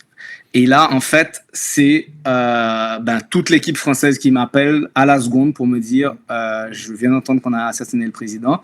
Et là, j'ai surtout la comédienne belge qui me dit « Bruno, je suis vraiment désolé, mais je ne vois pas comment je peux rentrer en Haïti. J'ai toute ma famille, mes enfants, mon mari. » C'est compréhensible, hein, tu ne peux pas... Voilà, Oui. C'est ça. Si le président n'est pas en sécurité, qu'il le sera, quoi. Et donc là, c'est la première fois que j'ai cru que j'allais jamais finir le film. Parce que là, je voyais pas comment je pouvais la convaincre, en fait. Et j'ai essayé de parler à mon agente. On est dans la même boîte, on a la même agence à Paris, qui a essayé de convaincre son agent, mais ça n'a pas trop marché, puisque tout le monde la comprenait plus que moi, finalement, même si les gens me disent ouais, on comprend ta douleur et le fait de pas pouvoir finir. Et c'était quelle scène qu'il y avait à retourner, en fait En fait, non pas à retourner, il fallait finir cette tourner, scène. Pas à retourner, mais oui. Elle est partie après le kidnapping. Donc, du coup, elle n'a rien tourné, finalement. Enfin, elle a tourné elle avait tourné certaines choses. On a quand même pu tourner des trucs pour elle, mais elle avait quand même toutes les scènes là où elle envoie le verre, les scènes des convives et tout ça. Toutes ces scènes-là, elle n'avait pas pu les tourner. Et ce qui, dans un avantage, lui a permis d'avoir un vrai background réel de vivre un kidnapping, quoi. Parce qu'elle l'a vécu, elle a vu les gens, et je pense que c'est la façon dont elle l'a joué, c'est très, très influencé, même si ça peut paraître, pour certaines personnes, pas le genre de jeu que une actrice européenne aurait joué. Parce que c'est très live, très. J'ai eu ce commentaire. Ah oui, moi, j'avoue que je me suis même pas posé de questions à ce point de vue-là. Je trouve que ça on a eu ce commentaire parce que généralement les films européens sont quand même moins expressifs au niveau de la gestuelle et tout ça. Et c'est quand même plus voilà, les sentiments, les émotions sont quand même plus sobres. Et en Haïti, c'est tout le contraire. En Haïti, c'est comme les pays du Sud, en plus, on se rapproche vers l'Italie et tout ça. C'est vite des gestes et tout, ça parle fort et tout ça. Mais en Haïti, c'est très comme ça. Et je pense qu'elle a vu tout ça. Et donc, du coup, ça a aussi un peu influencé son jeu, puisqu'elle est supposée être une personne qui vit en Haïti depuis un moment. Et donc, et voilà. Donc c'est ça. Elle est finalement, au bout de 3 mois de négociation, à lui montrer quand même des petites vidéos où je continue à vivre, où j'emmène mes enfants à l'école, que voilà, la vie continue malgré l'assassinat du président. Je pense que j'ai essayé de la convaincre, mais je pense que c'est vraiment venu d'elle. Je pense qu'à un moment, le temps est passé et qu'elle avait elle-même aussi envie de finir le film et qu'elle trouvait ça pas totalement... Elle avait une sorte de culpabilité en elle aussi de pas pouvoir de bloquer un film. Donc je pense que voilà, elle a réussi à convaincre sa famille. Et puis voilà, on a mis aussi un peu d'argent pour essayer de la sécuriser avec voiture blindée, la police et tout ça, pour vraiment qu'elle nous fasse confiance, quoi. C'est-à-dire que sa famille accepte. Et puis elle est venue, on a tourné, on a terminé. Et là, quand le tournage s'est terminé, les disques durs devaient partir pour le Canada. Pour moi, j'aurais eu trop les boules, franchement. Pour que le montage commence. Je me serais accroché au disque dur. Et heureusement que les disques durs ne se sont pas perdus et tout ça, mais on aurait eu des backups quand même, parce qu'on connaissait quand même. Oui, j'imagine que voilà, passé... on est bien d'accord. Non, on fait attention maintenant. Et d'ailleurs, là, j'ai 3 backups là. Et en fait, ce qui s'est passé, c'est que je parlais avec le monteur du film, qui était un Canadien, puisque la post-production se faisait au Canada. Et j'ai fait pas mal de zoom avec lui. Et puis, avant que le disque dur parte, les disques durs, on n'a plus eu de réponse de lui. Et au bout d'un moment, on s'est dit, on va pas partir, puisque voilà, on sait pas où est-ce qu'on va et tout. Et au bout de 3 semaines, à ne plus entendre parler de lui, j'ai commencé à faire le montage. Et j'ai appris, en fait, par notre producteur canadien, qui lui était fâché qu'il ne réponde plus, qu'en fait, qu'il est décédé. En fait, le monteur était décédé. Et donc, du coup, c'est comme ça que je me suis mis à monter le film. Et que j'ai rencontré en fait un consultant au scénario qui s'appelle Arthur Tarnowski, qui est devenu co-monteur sur le film parce qu'il a beaucoup aimé le film et qui est devenu un ami maintenant, puisqu'on se parle même souvent. C'est lui qui me tient pratiquement de tout ce qui se passe à Montréal, que le film est en salle, comment ça marche, le distributeur aussi, mais quand même.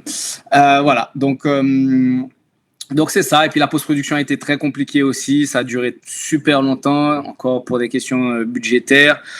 Finalement, la post-production s'est faite au Vietnam et c'est un très cher monsieur qui s'appelle Pascal Chinaro, qui a une boîte qui s'appelle Bonjour Ségon, qui nous a sauvés. C'est la réalité, puisqu'on n'avait pas assez d'argent pour finir le film avec le Canada. Et c'est lui qui nous a dit, venez faire la post-production dans ma boîte au Vietnam et je veux le faire pour l'argent que vous avez. Et c'est lui qui a fait le film et tous les VFX, tout ça, ça a été fait au Vietnam en fait. Et moi j'ai fait 2 voyages là-bas où j'ai fait pratiquement 2 mois là-bas à chaque fois, 3 semaines, 1 mois à chaque fois. Et ils ont bossé jour comme nuit. C'est des gens extraordinaires, une équipe extraordinaire avec qui vraiment ils bossaient le dimanche. Enfin, j'étais là, donc ils se sentaient que ce soit nécessaire que je profite de tous mes jours et de tout le moment que j'étais là en fait. Et j'ai énormément apprécié ça, j'ai énormément apprécié travailler avec eux et donc j'espère le recommencer pour mon prochain. Oui, c'est ça, c'est chouette parce que t'as fait un vrai film international. Au final, ça parle d'Haïti et du kidnapping, mais il y a des bouts du monde entier qui sont venus partout. qui sont venus aider à faire que ce film existe. Et donc ça, c'est une belle histoire, mine de rien. Ouais. Alors, non, c'est ça en fait. Et je salue aussi des Bahaméens qui ont vu le film. Alors le film a été à Sundance, donc c'est là où le film a fait sa première. Et après Sundance, on a montré une version du film qui n'était pas finie en fait. Il y avait encore des trucs à faire. Oui. À Sundance. Et je crois que c'est le BIF qui est le premier endroit qui a eu le film, la vraie version du film, parce que le BIF était en avril.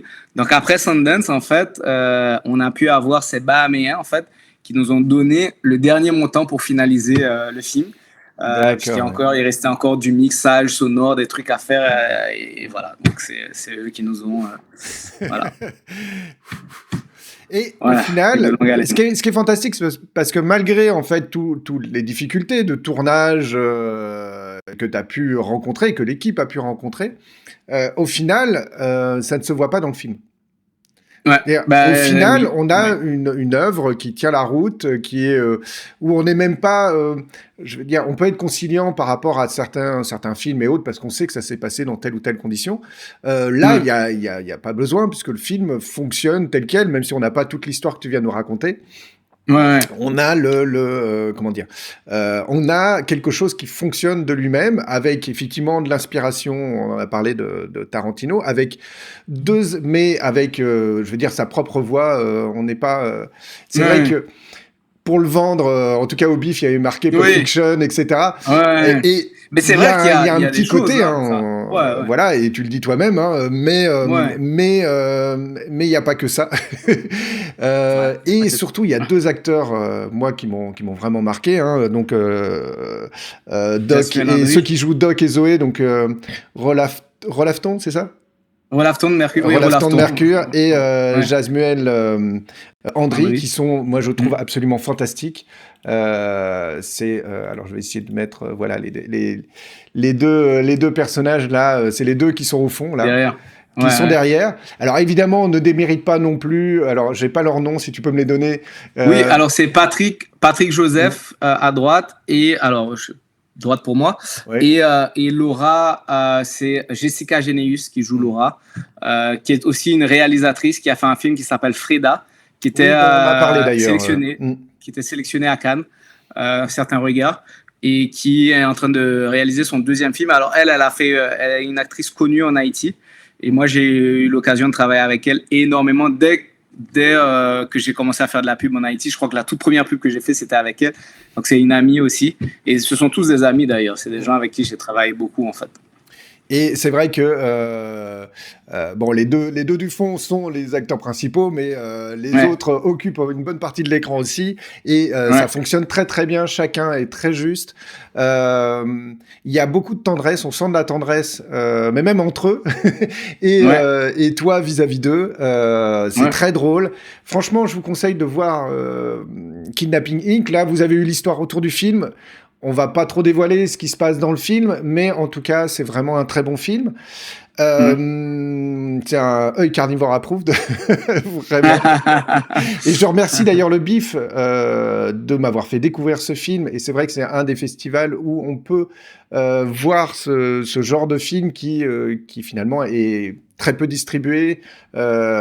N'hésitez pas à aller dans ce type de festival, vous allez voir des films qui peut-être vont disparaître après parce que la vie fait que malheureusement il n'y a pas de la place pour tout le monde, mais ça permet de découvrir des pépites. Alors justement, la vie de Kidnapping Inc. pour la suite. Tu dis que là pour l'instant c'est diffusé au Canada. Est-ce qu'il y a une diffusion prévue en Europe ou Alors voilà, alors ce qui est marrant, c'est que le film est sorti en salle aussi aux États-Unis, ce qui est très rare. Le film est sorti en salle à New York, en Floride, donc Miami et North Miami, à Los Angeles, à Boston, enfin plusieurs endroits. Et maintenant, il est disponible online aux États-Unis, donc sur toutes les plateformes, là, Apple TV, Amazon, Google Play et tout ça. Et en fait, il est même resté à peu près une semaine dans le top 25 de la iTunes Chart. Donc, comme un film qui est beaucoup vu. Donc on est très fiers de ça. On a parlé sur les réseaux sociaux. Et alors faut dire aussi qu'il est extrêmement bien vu dans la communauté haïtienne, et que la communauté haïtienne est quand même assez importante aux États-Unis. Donc voilà, il marche assez bien. Il est très présent sur les réseaux sociaux pour le moment. Donc là, il vient de terminer les salles de cinéma aux États-Unis, donc il est disponible online. Mais là, il est disponible en TVOD, en transactional, c'est-à-dire qu'on peut l'acheter. Il sera disponible pour le streaming en subscription, donc quand on paye l'abonnement. Oui, type Netflix et autres. Voilà, il sera disponible. Je crois que ce sera Paramount Plus qui a fait la meilleure donc offre. HBO donc sur HBO, après. quoi. HBO, je sais pas. Paramount Plus, c'est HBO. Je crois que je sais pas pour la France. Oui, c'est ça. C'est normalement ok. Paramount Plus, on le retrouve sur. C'est compliqué parce que c'est des histoires de droits, etc. Ouais, et donc, voilà, mais ouais, normalement, c'est HBO qui reprend Paramount Plus en Europe. Même s'il y a une partie qui se trouve encore sur Prime et une autre partie qui se trouve chez Canal+, etc. Bah, c'est compliqué. Ok. Voilà. Ouais. C'était OCS avant, non? C'est pas ça? Oui, il y a non, OCS aussi. Alors, OCS, c'est Orange. Ouais. C'est l'opérateur. Ouais. De toute façon, ouais. moi, j'ai travaillé dans le domaine. Au niveau des droits, c'est très compliqué. Pour l'instant, il y a une grosse bataille, justement, des droits parce que les gros producteurs, Disney, HBO et consorts, Paramount, sont en train de rapatrier leurs billes pour avoir leur propre plateforme. Ce qui fait que ceux qui ne sont pas dans des gros producteurs, bah, ça devient compliqué. Mais bon, voilà, c'est tout un débat, c'est pas évident. Ouais. Mais il y a toujours des droits qui courent un peu partout, et donc effectivement, c'est ça. voilà. Donc du coup, en fait, le Canada, ça se passe bien puisqu'il est toujours en salle, et lui sera dès le 25 mars disponible aussi sur les plateformes. Et je crois que la plateforme qu'il a achetée au Canada, alors s'il y a des Canadiens, parce que tout à l'heure il y avait un commentaire de c'est Canadien. ça, oui, on m'a demandé, donc voilà, comme ça il y a la réponse. Donc c'est ça sera sur Crave. Alors le Crave, je crois, c'est le Netflix canadien. Même s'ils ont Netflix aussi, mais ils ont Crave, donc ça sera sur Crave. Pour l'Amérique latine, c'est un distributeur qui a pris tous les droits pour l'Amérique latine. Je connais pas trop leur calendrier. Mais voilà. Mais il y a une distribution qui va se faire, donc ça c'est cool. Voilà, il y aura une distribution. Parce que ça c'est important, mine de rien, on se rend pas bien compte, mais c'est pas si évident que ça pour un film de se faire distribuer. Hein. C'est pas. Oui. C'est pas donné. C'est pas si facile que ça. Donc déjà rien que le fait d'avoir un distributeur qui dit OK, je prends pour tel territoire et je vais faire vivre sur ce territoire, c'est déjà énorme. Ouais. Parce qu'il y a des films qui font des grands festivals et qui malgré tout ne trouvent pas de distribution. Hein. Et ce n'est pas forcément lié d'ailleurs à la qualité, hein. C'est simplement. Mais alors du coup, voilà. Donc pour la Caraïbe, le film est sorti en salle en Guadeloupe, Martinique, Guyane. Il a fait à peu près un mois en salle. Et là, en fait, il sort en salle en République dominicaine, aux Bahamas en avril. Donc bref, ça marche assez bien. Ouais, c'est de ce côté de la planète. Ouais. Maintenant, l'autre côté, c'est plus compliqué. Le film a été vendu en Scandinavie. Il y a des distributeurs pour la Scandinavie, en Indonésie, en Taïwan, je sais pas. Il est sorti dans 11 pays d'Afrique. D'accord, cool. Donc voilà, au cinéma, et il va ressortir là bientôt, je crois, c'est en avril aussi, en Côte d'Ivoire, mais version française doublée. Donc pas le sous-titre français. Ouais, doublé, parce que Pathé voulait que ça soit une version doublée. Donc, il passe pas, voilà, c'est comme ça. Donc, c'est étonnant parce qu'en plus, le faire en Côte d'Ivoire, là où à la limite, le fait du créole peut avoir son importance quelque part. Et alors, moi, je parle pas créole, mais il y a plein de choses qui se comprennent. Et après, effectivement, un sous-titre est pas négligeable parce que bon, voilà. Alors, il y a peut-être le problème de l'alphabétisation, mais non, mais en Côte d'Ivoire, je pense que ça. Je sais pas. Je crois que c'est les règles de Pathé, en fait. C'est qu'ils projettent que des films en français. Donc, je crois que les films américains sont doublés aussi. Bon, bref. En tout cas, donc ça sera la version française. Et au moins, il sortira aussi là, parce qu'il n'est pas sorti en Côte d'Ivoire. Il est sorti dans d'autres pays d'Afrique, mais pas en Côte d'Ivoire. Et donc, le grand hic, c'est la France. Alors, la France, on n'a toujours pas de distributeur. L'Europe continentale, quoi, on va dire. Oui, alors je sais pas s'il y a d'autres pays parce que là ils étaient à Berlin et le vendeur nous a dit qu'il va nous donner en fait les nouvelles ventes. Donc je sais pas encore quelles sont les nouvelles ventes, mais la France, je sais que la France était un territoire qu'on avait gardé puisque notre coproducteur est français et qu'on s'est dit logique, on va garder ce territoire, ça sera pas trop compliqué. En plus ils ont coproduit, super compliqué. super compliqué. Donc, on a déjà une sorte d'entente potentielle pour tout ce qui sera online. Mais moi, je veux le sortir en salle. Donc, je bloque jusqu'à présent. C'est un film à voir en salle, hein, en dehors de ça. Alors, j'ai eu la chance de le voir au BIF. Tu y étais à cette projection, je crois, d'ailleurs. Oui. Et le BIF est une ambiance particulière. Hein. Aller voir un film au BIF, c'est particulier. Il y a des réalisateurs, d'ailleurs, qui n'aiment pas du tout l'expérience du BIF parce que les gens balancent des trucs, etc., se rigolent et tout. Mais globalement, j'ai trouvé l'accueil magnifique, en fait, hein, du public, vraiment... Non, c'était une belle projection, très belle projection. Donc en tout cas, voilà, c'est que on a encore pas mal de personnes là avec qui on discute.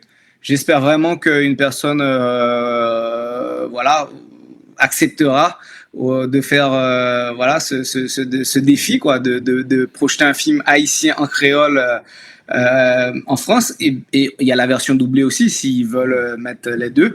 Et puis on verra, quoi. Dommage, le producteur français pense. Ouais, le producteur français pense qu'on aura notre public. Mais il faut trouver le distributeur, ce qui est toujours plus compliqué, quoi. Des fois, le public peut être là, mais le distributeur est celui qui bloque ça parce qu'il aime bien voilà, s'assurer de son petit carré et de rentrer dans sa boîte et de ne pas faire trop d'efforts parce que voilà, on ne sait jamais ce qui peut arriver. Donc, à un moment, je me suis dit que je le sortirais moi-même, ce qui n'est pas exclu parce que si je dois le faire sortir juste une semaine dans quelques salles, qu'il ait une critique, surtout qu'il était à Angoulême et qu'il a eu une très bonne critique de première, super critique de première. J'aurais pensé que ça aurait débloqué des choses, toujours pas. Donc bon, on va voir, quoi. Il était à Strasbourg. Et puis c'est ce qu'on disait tout à l'heure pour le Canada. Il est censé sortir une semaine, puis ça marche bien, donc il sort 2 semaines, puis 3 semaines, parce que finalement le bouche à l'oreille est là et que les spectateurs sont là. Et effectivement, hein, je pense que les gens qui l'ont vu. En parle aux autres et puis ça donne envie de le voir, donc avec un peu de chance. La Belgique, rien pour l'instant. La Belgique, non. La Belgique, non. Peut-être avec la France, en tout cas la partie francophone. Et je crois que généralement. Alors il y a une spécification de la Belgique, c'est qu'il faut qu'il y ait un double sous-titre francophone et néerlandophone, mais bon. Ça avait été fait pour le BIF, donc ça. Oui, on l'a puisque je crois que le BIF nous l'a envoyé. Je t'avoue que on l'a pas utilisé du tout, donc il faudrait que je le retrouve, mais en tout cas, oui, il est là, quoi. Il est là. Ben cool. Et donc, j'espère qu'on va avoir l'occasion de le voir. De toute façon, à un moment ou à un autre, ça arrivera sur les plateformes et ça sera disponible.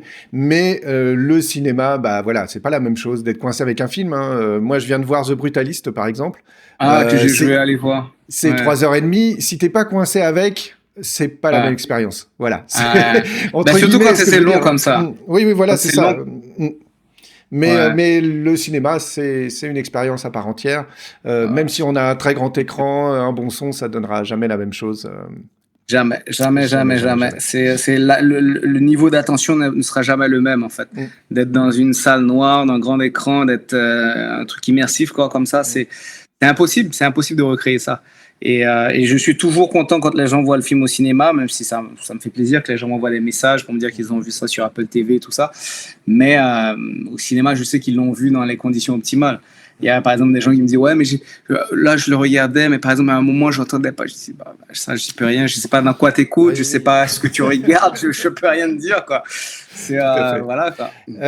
C'est quoi le futur de Bruno Moural ?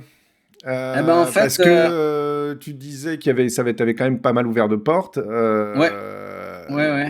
Alors, je me souviens de l'époque, alors ça, parce que ça fait 1 an, donc ça a peut-être beaucoup évolué, mais tu parlais du fait qu'on te proposait des films, beaucoup de films d'action, mais qui t'intéressaient pas forcément de faire parce que, bon, voilà, que toi, tu avais envie de faire un film sur la révolution à Haïti et de voir... mais alors, pareil, ça, alors genre... Réussir à faire un film pareil à Port-au-Prince, je pense que là, c'est compliqué. Pour l'instant, ouais, là, c'est un peu compliqué. Mais par contre, en dehors de Port-au-Prince, c'est possible. C'est possible. Mais en fait, voilà, c'est-à-dire que tous ces scénarios que j'ai reçus, il y en a beaucoup que je trouvais un peu moyens. Et je me suis un peu plus concentré sur mes projets personnels, c'est-à-dire je parle avec ces mêmes personnes, mais je présente plus mon projet. Il y avait un seul scénario que j'avais accepté, mais je ne l'ai pas eu, en fait, parce que généralement, c'est comme ça que ça se passe, c'est plusieurs réalisateurs, et celui que je trouvais que le mieux, en fait, il est parti pour quelqu'un d'autre. Il est parti, ouais. Il est parti et il m'avait dit ça dans le meeting. C'était, je crois que c'était Miramax. Il m'avait dit, on t'interviewe, enfin, on fait une entrevue avec toi, mais faut que tu saches qu'il y a beaucoup de réalisateurs beaucoup plus expérimentés qui sont déjà aussi sur le projet. Donc bon, j'ai fait le truc et j'étais c'est content bien, de ça le faire. permet de se faire la main, les dents, etc. Ouais. C'est bien. Ouais. Puis tu rencontres des gens dans ces cas-là et après, Bien sûr, potentiellement, ils pensent à toi pour un autre truc. Donc, C'est faut ça, jamais c'est hésiter ça. sur ce genre de coup. Faut y aller, quoi. Ouais. Mm. Et donc, du coup, là, j'ai eu des retours d'un scénario. Alors, je travaille sur 2 fronts. Les États-Unis, je travaille sur un projet de zombie haïtien qui prend sa revanche. Et zombie haïtien qui est très différent du zombie hollywoodien. Parce que le zombie haïtien, c'est pas une personne qui est morte, c'est une personne qu'on a, voilà, on lui a donné ce qu'on appelle un coup de poudre et qui fait que tous ses organes, surtout le battement de cœur, est tellement bas qu'il est considéré mort en fait. Et quand il est considéré mort, il entend, il voit ce qui se passe, mais il peut rien faire. Et quand on t'enterre, en fait, on t'enterre vivant pratiquement. Et le prêtre vaudou doit venir en fait te déterrer quelques heures après. Il y a une limite pour pouvoir te récupérer et il te maintient en fait sous cet état-là où tu es en fait esclave et que tu plus vraiment de conscience. Donc tu as ce côté un peu mort-vivant où voilà, tu fais des trucs, voilà. Donc ça sera le film en fait. Et la culture vaudou est extrêmement présente à Haïti. Exactement, extrêmement présente en Haïti. Et donc on va parler aussi à du travers vaudou. tous les moments de la vie, et il y a tout un système de couleurs, etc. Il y a beaucoup de choses, à découvrir. Et c'est vrai que c'est tout un pan que t'as pas abordé dans Kidnapping Inc. Voilà, ça sera une autre façade d'Haïti. Et donc ça va parler en fait d'un policier qui était un policier droit, quelqu'un de bien, qui justement devient un zombie et qui prend sa revanche en fait. Et ça va parler aussi des cartels de drogue et de l'influence des cartels de drogue sur Haïti, qui est en fait une plaque tournante de la drogue pour les États-Unis et qui maintient aussi l'instabilité en fait du pays en fait et l'insécurité. Donc on va parler de ça, de ce côté-là. Donc ça sera un film d'action. Un peu, voilà, avec une sorte de mélange un peu action, comédie noire, et qui sera tourné en anglais par contre. Tourné en anglais, et ça sera sans doute tourné à Haïti ou... Alors là, je sais pas, ça va dépendre du moment où on sera en tournage. Est-ce que Haïti sera mieux, ou si c'est comme ça, je pense pas que je pourrais tourner en Haïti. Là, ça va être difficile. Il faudra peut-être aller en Guadeloupe, Martinique ou en République dominicaine. Et je sais pas. Même si je souhaite toujours tourner en Haïti, je sais pas. On verra. Peut-être que moi, j'irai tout seul tourner certaines choses et que je le combinerai avec... oui, voilà, il y a moyen de tricher sur certains trucs. C'est surtout de pas mettre l'équipe en... Oui, pas mettre en... Non, mais quand j'ai triché... De toute façon, le cinéma, c'est de la triche. Hein. Ouais, c'est ça. Ouais. C'est que de la triche, le cinéma. C'est vraiment que ça.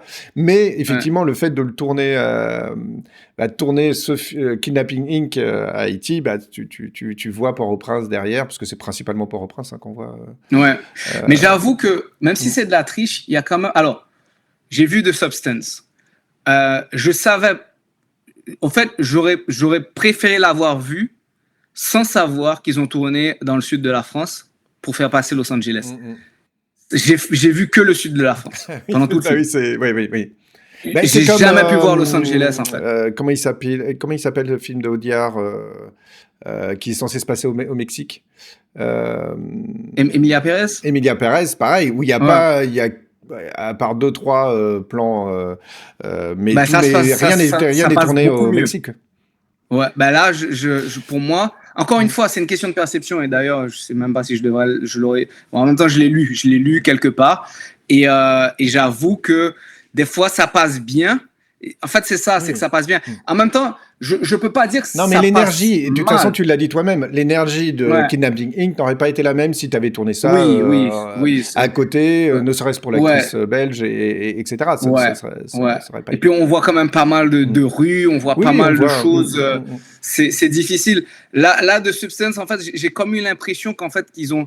Après ça, peut-être que je me trompe complètement. Peut-être que le choix a toujours été de minimaliser les décors. Mais je sais pas si, du coup, à cause d'avoir eu cette perception, d'avoir lu ça, je me suis dit peut-être que ils sont restés dans un décor, ils en ont minimalisé pour justement, mais peut-être que en fait le scénario était juste comme ça et que de toutes les façons, ça reste vraiment un truc psychologique aussi. Oui, et puis peut-être le Donc, fait que ça soit pas réellement tourné au bon endroit est un effet voulu.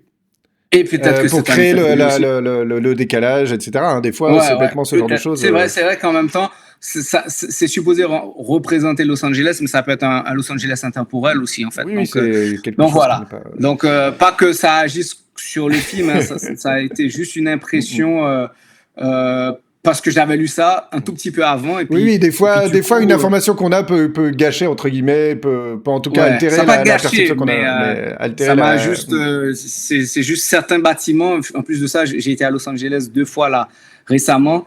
Que je me suis dit, ouais, en fait, c'est plus une Los Angeles intemporelle, en fait. Puis comme je connais bien la France aussi et que je connais assez bien le Sud, voilà, mais bon, c'est un détail. Voilà. Donc c'est Et vrai tu que des fois, travaillais quand sur on a... un deuxième sujet, tu dis, t'as un Oui, premier alors scénario américain. Le deuxième sujet, c'est plus du côté français que je le développe. C'est... alors, c'est encore un kidnapping. C'est le kidnapping d'un ambassadeur noir américain en Haïti, basé sur une histoire vraie. En 1973, il y a 3 jeunes en fait qui ont kidnappé cet ambassadeur américain pour faire pression sur la dictature de Baby Doc pour libérer 50 prisonniers politiques.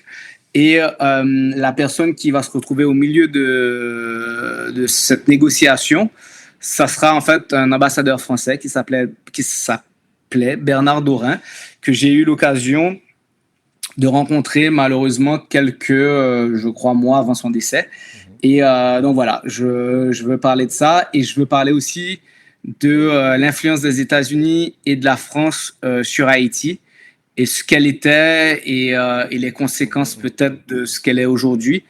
Et voilà. Et je pense que ça va être un sujet très intéressant. Et de découvrir un Haïti que j'ai comme une sorte de nostalgie quand je vois des images de cet Haïti qui était une belle... Enfin, Haïti est toujours belle, mais dans tellement de problèmes que c'est triste, quoi. J'aurais presque aimé vivre cette période où...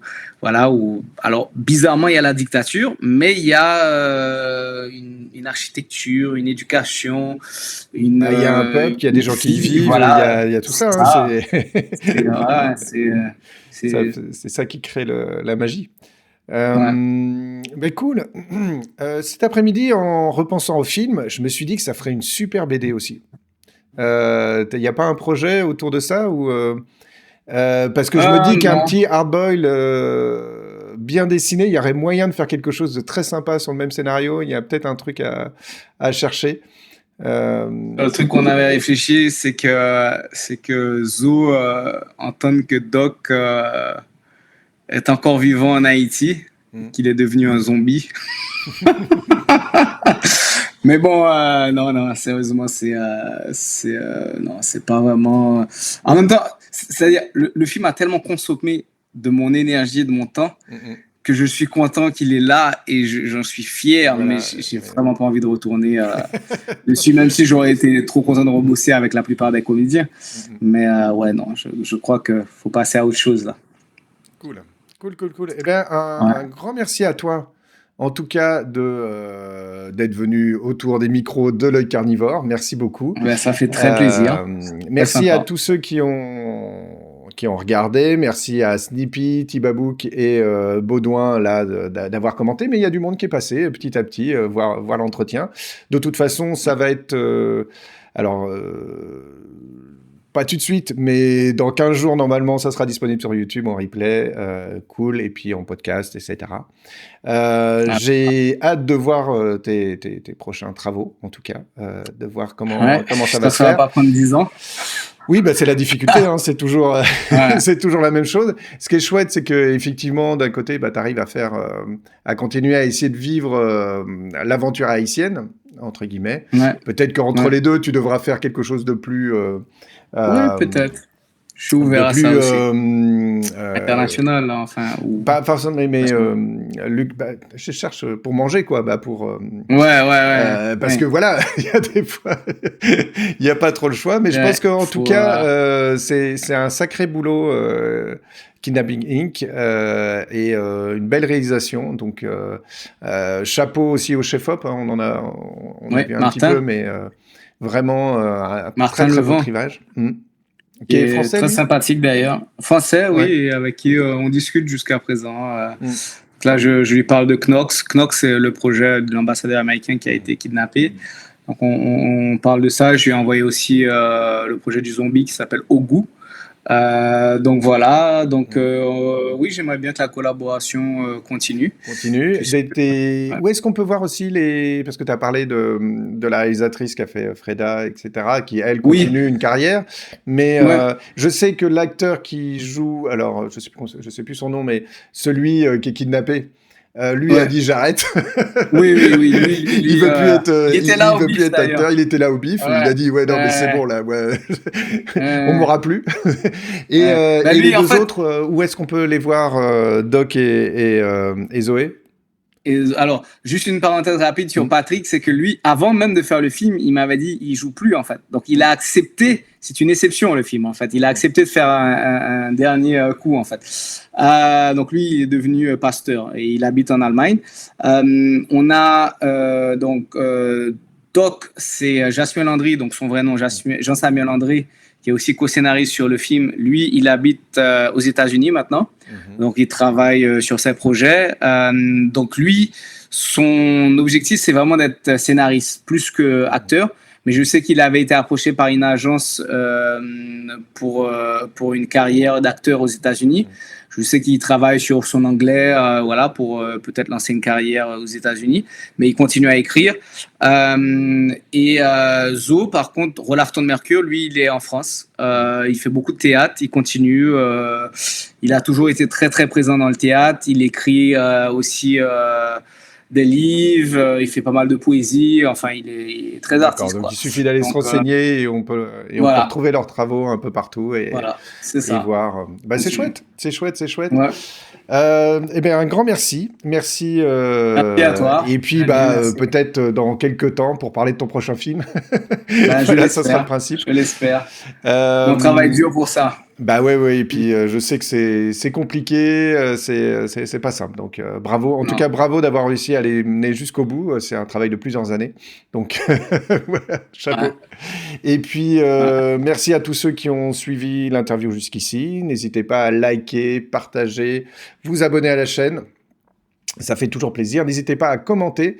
On essaiera d'y répondre. Au pire, je t'enverrai un mail avec s'il y a 2-3 questions supplémentaires auxquelles on peut répondre. N'hésitez pas à aller voir le film, évidemment, parce que là, il va bientôt sortir en France. On peut espérer que prochainement, d'ici quelques mois. Pareil en Belgique. Ils attendent les résultats. Ils attendent les résultats des États-Unis. Voilà, donc, les résultats. Ils attendent de voir comment ça marche aux États-Unis. Si vous êtes aux États-Unis, regardez-le. Si vous êtes au Canada, pareil, profitez. Il est en ce moment en salle. Courez. Quartier Latin à Montréal, Quartier Latin, Cinéplex Odéon à Montréal. Donc, d'accord, voilà, à Montréal. Donc courez, allez-y. Et puis longue vie au film. Et puis longue vie à toi et à tes compagnons de route pour faire plein d'autres créations et nous raconter Haïti surtout qu'on connaît finalement assez peu après. Merci. Merci infiniment, merci beaucoup.